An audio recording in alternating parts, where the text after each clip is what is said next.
Shalom sahabat yang baik hati, salam sehat selalu bagi kita semuanya. Marilah kita bersatu di dalam doa.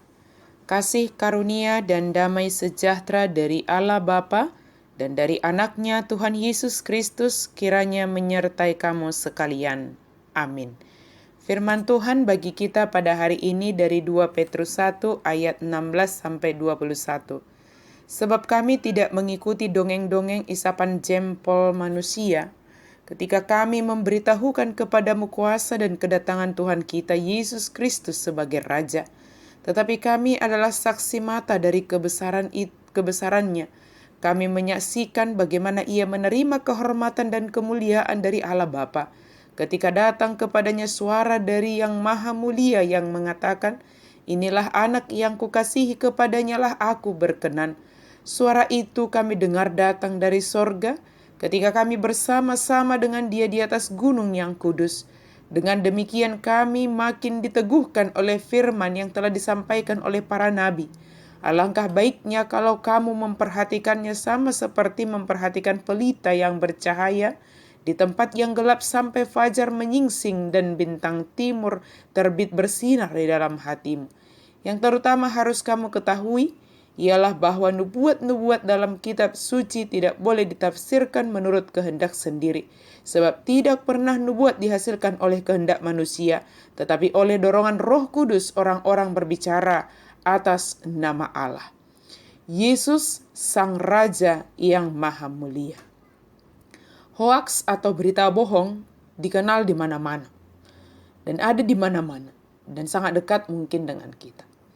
Hoaks menolak kenyataan dan tidak dapat dipercaya, berbeda dari fakta atau kebenaran yang pasti memiliki saksi mata dan bukti. Perkataan bahwa Yesus tidak akan datang kedua kali adalah hoaks yang disebarkan para pengajar sesat. Dongeng-dongeng isapan jempol manusia, kata Simon Petrus. Pengharapan akan kedatangan Yesus kedua kali bukan tak beralasan. Petrus menegaskan bahwa dirinya adalah saksi mata dari kebesaran Yesus. Kuasa dan kedatangan Yesus bukanlah hoaks. Petrus masih mengingat pengajaran dan mujizat yang dilakukan Yesus di depan dirinya, murid-murid lain, dan orang banyak. Petrus tahu persis peristiwa kematian dan kebangkitannya. Bahkan Petrus menyaksikan bagaimana Yesus dimuliakan Allah Bapa sebagai anaknya. Petrus menilai bahwa hal ini makin dibuktikan dengan kitab suci. Apabila jemaat memerhatikan firman Allah, hati mereka akan menjadi terang. Sebaliknya, hoaks muncul karena orang menafsirkan nubuat dengan kehendak sendiri. Surat ini merupakan upaya Petrus untuk menguatkan iman dan pengharapan jemaat bahwa Kristus akan datang kedua kali sesuai janjinya. Petrus meyakinkan bahwa para nabi tak pernah menyebarkan hoaks. Bagaimana mungkin mereka bisa menubuatkan kebenaran? Inilah yang dikatakan Petrus, bahwa mereka memberitakan nubuat oleh dorongan Roh Kudus dan berbicara atas nama Allah. Dalam bimbingan Roh Allah, Nabi Perjanjian Lama telah menubuatkan peristiwa kehidupan Yesus. Lalu Petrus dan para murid menyaksikan semua peristiwa itu digenapi. Tak ada cara lain untuk mengatasi kesesatan selain kembali kepada firman Tuhan.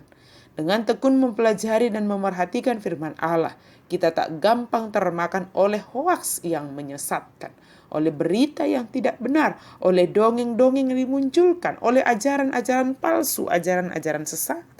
Firman Allah tertulis, yaitu Alkitab, bukan hanya karangan dari zaman dahulu, melainkan kisah para saksi mata tentang kebesaran Tuhan Yesus Kristus.